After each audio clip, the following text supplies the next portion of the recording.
이슈 토크입니다. 엄격히 관리해야 할 의료 폐기물이 도심 한복판에 방치된 사실이 알려지면서 논란이 일고 있습니다. 의료기관에서 나오는 의료 폐기물은 매년 폭발적으로 증가하고 있는데요. 하지만 이를 처리하는 업체는 한정적이어서 이 의료 폐기물을 불법 적치하는 경우가 다수 적발되고 있습니다. 오늘 이슈 토크에서는 불법 의료 폐기물 문제와 관련 대책에 대해서 짚어보는 시간 갖겠습니다.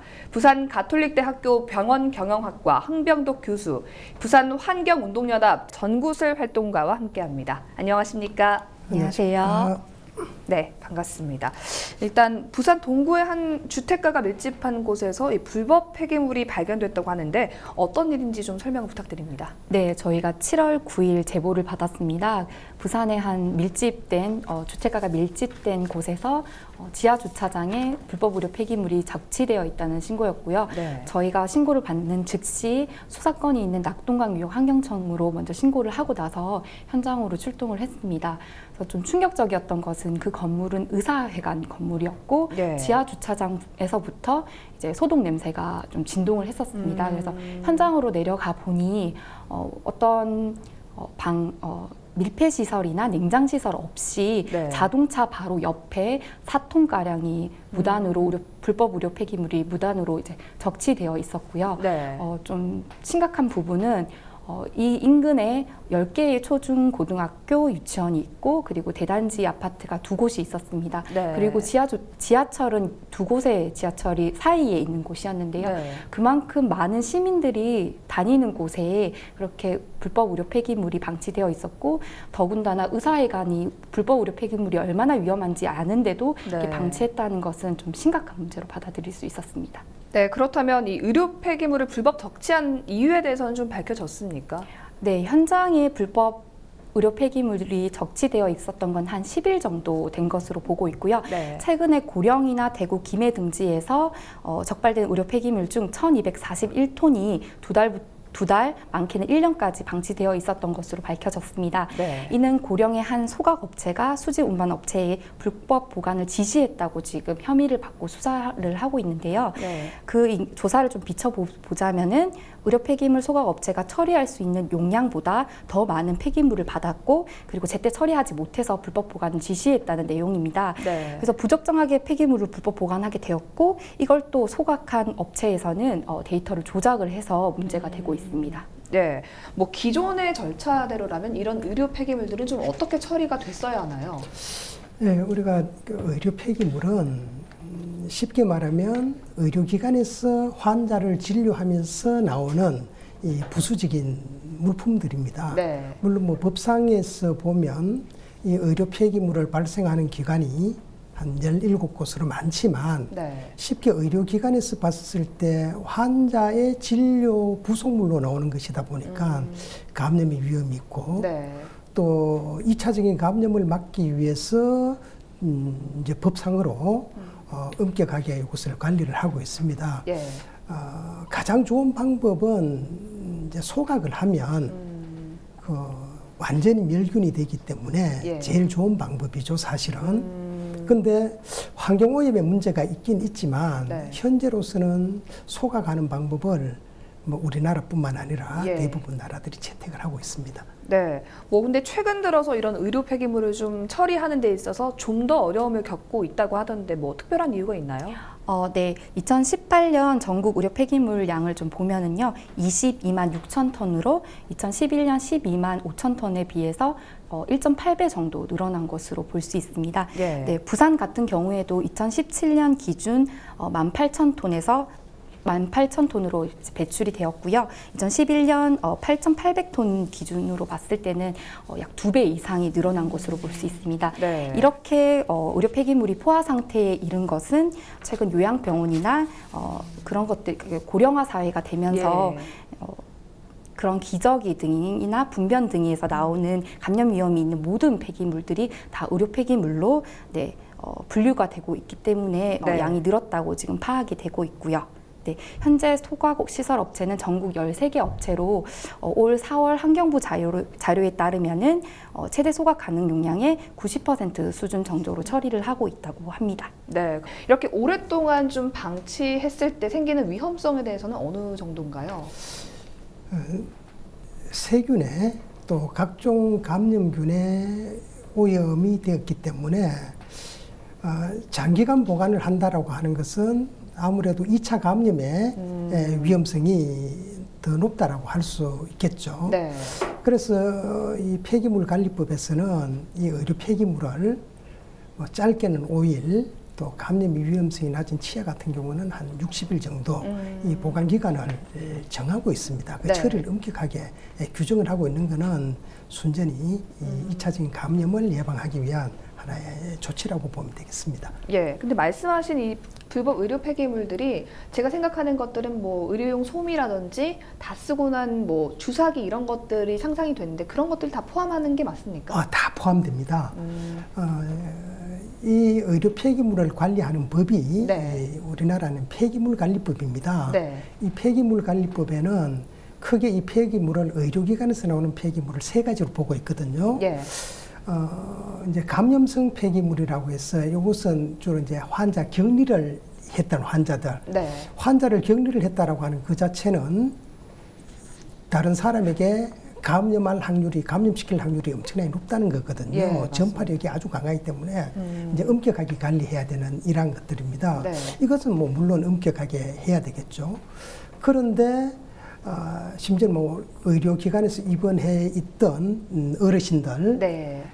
대소변 받아낸 이 기저귀도 네. 의료 폐기물로 현재 지정되어 있어서 네. 이것도 일반적으로는 처리를 못하게 되어 있습니다. 그러니까 이제 의료기관으로서는 이 의료 폐기물을 처리하기에 상당히 머리가 아프다 이래 볼 수도 있는 그런 부분입니다. 네.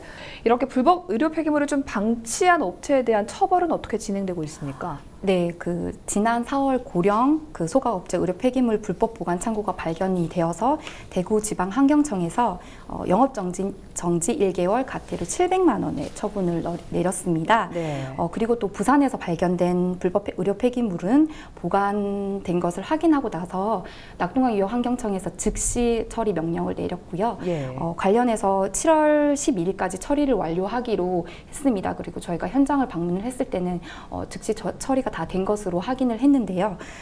지난 이 수거 업체가 지난 김해 주촌 면에서 이미 발견이 되었고 2차로 지금 의사회관에서 발견이 되었기 때문에 네. 거기에 대한 행정 처분은 3개월 영업 정지를 내렸다고 합니다. 네. 그런데 좀 문제가 되는 부분은 폐기물 관리법에 따르면은 영업 정지 1개월은 과태료 5천만 원 이하의 대체를 할 수가 있다고 합니다. 네. 그래서 실제 고령 이 소각 업체에서 하루 소각량은 55톤 그리고 키로당 2,000원 정도로 따지면은 일 매출이 1억 1천만 원 정도가 되는데요. 예. 하루 매출의 반도 안 되는 금액이 영업 정지로 대체가 되는 부분이 있어서 네. 사실 불법을 자행하더라도 돈으로 해결할 수 있다 이런 부분이 있어서 좀 계속 불법적인 행위가 이어지지 않나 싶습니다. 예, 아무래도 뭐 행정당국의 관리 감독 부족을 지적하지 않을 수가 없을 것 같은데 이렇게 계속해서 좀 이번에 두 번째로 적발이 되고 있다고 하는데 사실 발견되지 않은 의료 폐기물도 많을 거라고 저희가 예상을 좀 할 수 있겠습니다.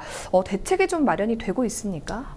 네, 사실 지금 전국의 12곳에 1,241톤이 발견이 되었고 부산에 한 4톤 정도, 4만 톤까지 합치면 더 불법 보관되고 있는 의료 폐기물이 늘어날 것으로 보고 있습니다. 네. 사실 현재 대책은 아까 앞서 설명드렸듯이 영업 정지나 과태료 부과 등 솜방망이 처벌일 수밖에 없는 실정인데요. 네. 이번 의료 폐기물의 불법 사태는 구멍 뚫린 의료 폐기물 관리 감독 시스템의 허점을 그대로 드러내고 있는 상황입니다. 네.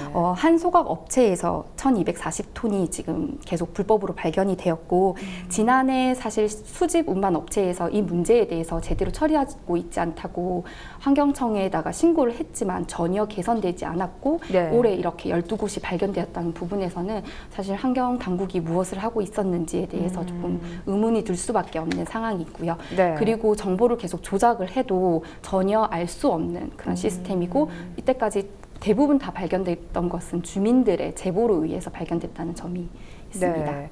뭐 이런 의료 폐기물을 방치하지 않는 것도 물론 중요하겠지만 생각했을 때 이게 이제 의료 폐기물을 방치하는데 돈과 이런 것들이 많이 들다 보니까 일반 어떤 쓰레기에 좀 섞어가지고 배출하는 그런 얌체 짓을 하는 경우도 있을 것 같은데 이 의료 폐기물 분리 배출이 좀 잘 이루어지고 있나요?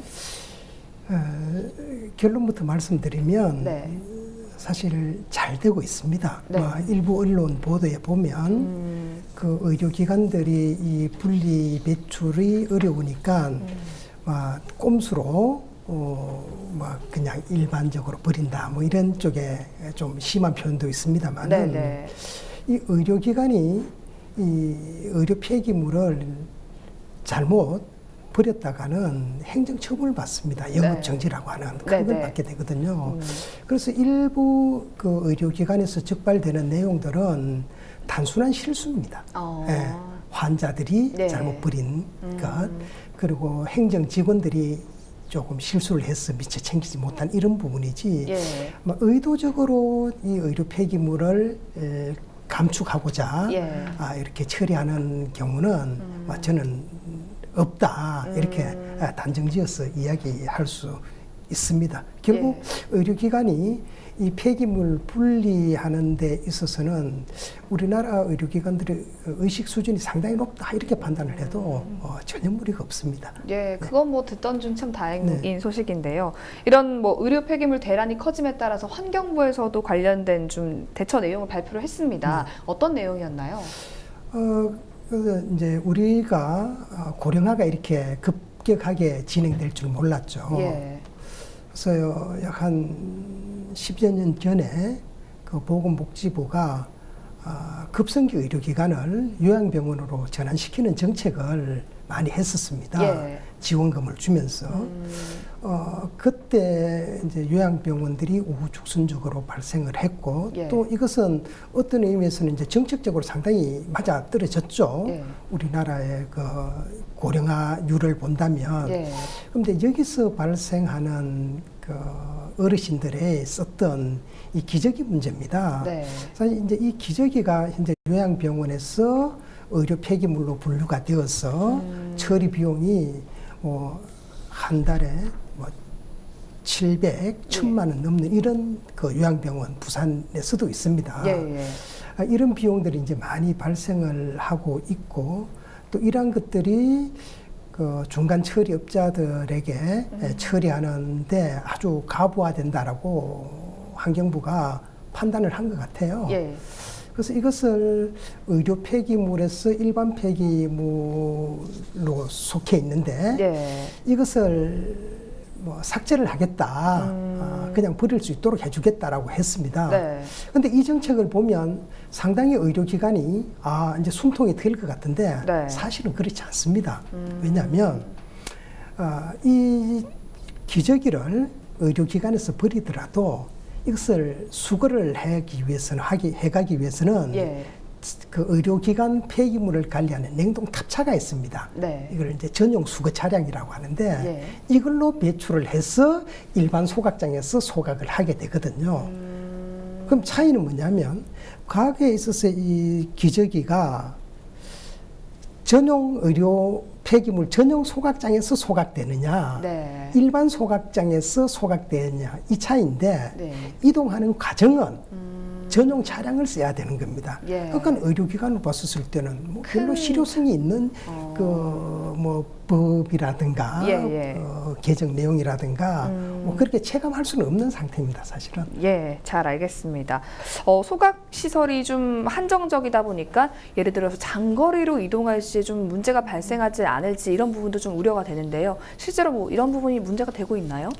네. 지금처럼 의료 폐기물을 장거리 이동을 하는 건 국민 보건이나 안전의 위험 요소가 되고 있고 실제로 관련된 규정은 없는 상황입니다. 네. 2013년에 19대 국회에서 그 권역별 처리하는 방법, 그 다음에 장거리 이동을 좀 제한하자는 개정법이 이제 발의가 됐었는데요. 입법 네. 예고가 됐었는데 무산이 되었습니다. 이유는 권역별 처리할 수 있는 시설이 미비하고 경제성이 없다는 이유였는데요. 네. 사실 장기적으로 봤을 때는 권역별 처리가 무엇보다도 중요합니다. 감염성이 높은 그런 의료 폐기물들이 차량으로 이동되는 중에 사고가 났을 때에 대한 전혀 대비책이나 매뉴얼이 지금 마련되어 있지 않은 상황이고요. 그리고 이런 한번 사고가 나면은 대형 재난으로 이어질 수 있기 때문에 무엇보다도 권역별 처리하는 것들을 장기적으로 봤을 때는 좀 진행을 해야 될 것입니다. 그리고 네. 또 멀수록 이송 비용이 높아질 테니까는 네. 폐기물 처리 단가도 올라가는 부분이 있습니다. 네, 알겠습니다. 뭐 이 소각 시설을 새로 만들자라는 주장도 나오고 있는데요. 사실은 뭐 새로 만들자고 한다면 아무래도 의료용 폐기 시설이다 보니까 주민들의 반발이 좀 있을 테고, 그렇다고 이제 기존 의료 소각 시설에다가 방치를 하자니 좀 이렇게 대란을 피할 수 없는 그런 상황이 됐는데요. 뭐 이런 전용 소각 제도를 좀 폐지하자는 주장에 대해서 교수님께서는 어떻게 생각하십니까? 저는 찬성입니다. 예. 왜냐하면 아까 제가 서두에도 말씀을 드렸지만 소각이라고 하는 방법은 대기 환경을 오염시키는 환경 문제는 발생할 수 있겠지만 네. 이 감염균을 완전히 죽일 수 있는 가장 좋은 방법 중에 하나입니다. 예. 근데 이 의료 폐기물을 소각을 하는 과정에서 이것을 전용 시설에서 하느냐, 일반 소각 시설에서 소각을 하느냐, 이 차이는 없다고 봅니다. 다만 전용 소각 시설이라고 했었을 때 그때에 우리 의료기관에서 뭐 환자 수술이나 이래 하면서 나오는 네. 이 여러 가지 예. 이 부속품들 있지 않습니까?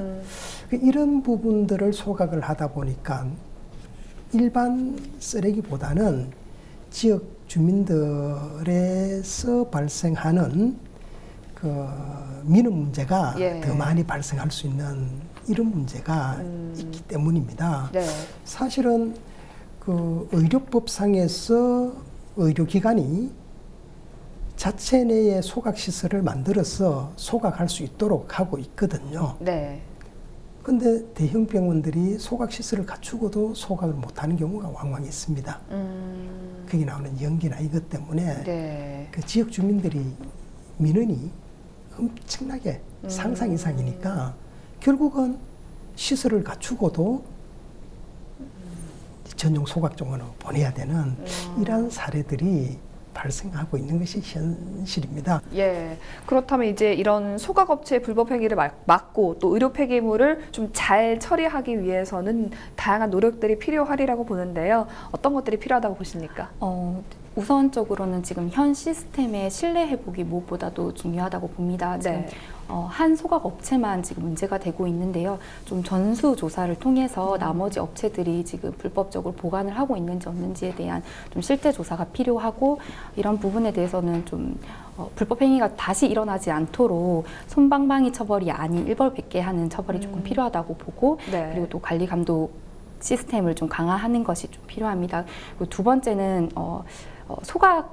소각 시설을 좀 증설하는 것보다는 저희는 이제 발생량을 감축하는 게 무엇보다도 중요하다고 생각을 하고, 아까 교수님 말씀하셨던 것들 중에서 일회용 기저귀를 제외하는 부분도 포함이 되겠지만은 실제로 지금 우리나라는 말씀하셨듯이 소각 일변도가 대부분이고 재활용이 되는 부분이 태반 이외의 93%에서 96%는 다 소각이 되고 있는 상황입니다. 네. 그래서 그런 부분에 대해서 조금 의료 폐기물을 분류 체계를 조금 검토를 하고, 외국 사례에서는 일부에서 이제 감염 위험성이 높은 것들은 철저하게 추적 관리를 하고 있지만 네. 자체 내적으로 고온 증기, 마이크로웨이브 등 방식을 통해서 멸균 처리를 하는 방법도 채택을 일부 하고 있다고 알고 있습니다. 네. 그래서 우리나라 종합병원에서부터 이렇게 조금 멸균 처리를 할 수 있는 것들을 좀 서서히 늘려가면 좋지 않을까, 네, 그렇게 싶고요. 그리고 말씀하셨던 것들 중에 하나가 이런 소각 부분이 다 모두 민간업체에서 이루어지고 있기 때문에 이런 불법 행위가 계속 일어나는 것들에 대해서 좀 처벌을 하는 거나 검사를 하는 게 좀 부분이 좀 부족한 부분이 있는데요. 네. 그 부분에 대해서는 공공성 확보가 무엇보다도 필요하다고 봅니다. 그리고 주민에 대한 좀 지원도 필요하다고 마지막으로 좀 보는데요. 네. 실제로 더불어민주당 변재일 의원께서 최근에 폐기물 소각장 지역 환경 개선과 주민 지원 강화, 그리고 환경영향평가 투명성, 공정성 확보를 위해서 자원순환 기본법, 폐기물 관리법, 환경영향평가법 개정안을 지금 입법 예고한 상황입니다. 네. 본인 주변에 있는 소각장 주민들의 피해를 조금 건강 역학 조사를 하고 그것들을 좀 투명하게 공개할 수 있는 제도를 마련해서 주민들에게도 신뢰를 얻는 방법을 강구하는 것도 무엇보다도 필요하다고 봅니다. 예, 시민들의 안전을 위협할 수도 있는 의료 폐기물인 만큼 지자체에서 좀 더 의제를 가지고 폐기물 처리에 힘을 보태줬으면 하는 그런 마음입니다. 오늘 이슈토크 여기서 마치겠습니다. 두 분 함께해 주셔서 고맙습니다. 네, 고맙습니다.